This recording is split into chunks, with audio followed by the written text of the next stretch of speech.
Je vais être honnête, j'ai jamais eu une capacité de concentration exceptionnelle. Et je me dis souvent que si j'avais grandi avec TikTok dans la poche, ça m'aurait grandement compliqué la tâche. Parce qu'aujourd'hui, tout est pensé pour te happer dès la première seconde. Et ça touche tout le monde, on est tous ultra stimulés par notre consommation digitale. Par contre, cette surstimulation, ça a vraiment un impact sur notre capacité de concentration. C'est pas qu'une impression, puisque selon une étude de Microsoft menée en 2015, elle a montré que notre capacité moyenne d'attention était passée de 12 secondes dans les années 2000 à seulement 8 secondes en 2015. J'ai pas les chiffres pour 2025, désolé. Alors la vraie question est simple, pourquoi est-ce devenu si difficile de se concentrer ?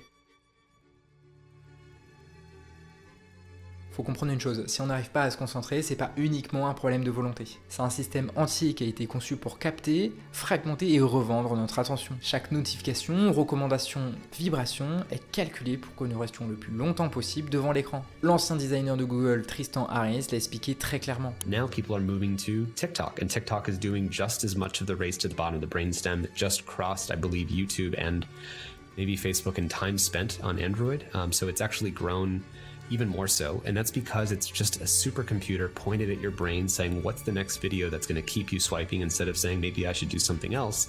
And that supercomputer is trained on 2 billion users' behavior. It figures out exactly what's kept users just like you swiping, and so it knows way more than you know yourself what will work. Les réseaux sociaux fonctionnent comme des machines à sous. Chaque fois qu'on rafraîchit notre fil, c'est comme tirer sur un levier. Parfois on tombe sur quelque chose qui nous plaît et parfois non. Et c'est précisément cette incertitude qui rend le geste addictif. Et ça marche. Facebook, YouTube, TikTok et Instagram, toutes ces plateformes génèrent des milliards simplement parce qu'elles ont trouvé comment détourner le fonctionnement de notre cerveau. En fait, on peut presque parler d'une économie de l'attention. Chaque fois qu'on voit une nouvelle notification, qu'on voit un like ou qu'on scrolle pour voir une nouvelle vidéo, il se passe quelque chose de très précis dans notre cerveau, une petite décharge de dopamine. La dopamine, c'est ce neurotransmetteur qui gère ce système de récompense. C'est lui qui nous pousse à agir, à chercher et à revenir encore et encore. Et ce n'est pas la récompense en elle-même qui déclenche le plus de dopamine, c'est l'attente de celle-ci. D'après la chercheuse Anna Lembke de l'université de Stanford, nous sommes exposés à des stimulations constantes qui saturent notre système de récompense. Résultat, plus nous cherchons à combler nos envies immédiates, plus il devient difficile de rester attentif à une tâche longue. À force d'habituer notre cerveau à des récompenses rapides, on affaiblit notre capacité à persévérer dans des activités qui demandent de la patience, comme lire un article économique, apprendre une nouvelle discipline ou une langue étrangère. Et ce conditionnement ne s'arrête pas aux réseaux sociaux. Il influence aussi la façon dont on travaille, car à force de chercher constamment des micro-récompenses, on développe un autre réflexe tout aussi destructeur pour notre attention, le multitâche. Notre cerveau n'est pas conçu pour faire plusieurs choses complexes à la fois. Ce qu'il fait, c'est passer rapidement d'une tâche à l'autre. Et à chaque bascule, on perd de l'énergie cognitive. Une étude menée à l'université de Stanford a justement montré que les personnes qui pratiquent le multitâche sont justement moins efficaces. Elles mettent plus de temps à se concentrer, elles retiennent moins bien l'information et elles sont plus facilement déconcentrées par des stimuli sans importance. Et cette perte d'efficacité ne se limite pas au moment où l'on fait plusieurs tâches en simultané. Même lorsqu'on croit avoir contrôle, notre cerveau subit l'impact des distractions numériques. En 2017, des chercheurs de l'université du Texas ont mené une expérience très simple. Ils ont demandé à des participants de réaliser des tests cognitifs, avec leur téléphone posé sur le bureau, leur téléphone dans leur poche ou carrément dans une autre pièce. Résultat, rien que la présence visible du téléphone éteint sans notification suffisait à réduire les performances cognitives. Parce qu'une partie de notre cerveau continue de mobiliser de l'énergie pour résister à la tentation. On croit qu'on se concentre, mais en réalité, une fraction de nos ressources mentales est détournée vers ce simple objet à côté de nous. Le problème, c'est que notre attention est activement retenue par des outils pensés pour nous empêcher de décrocher.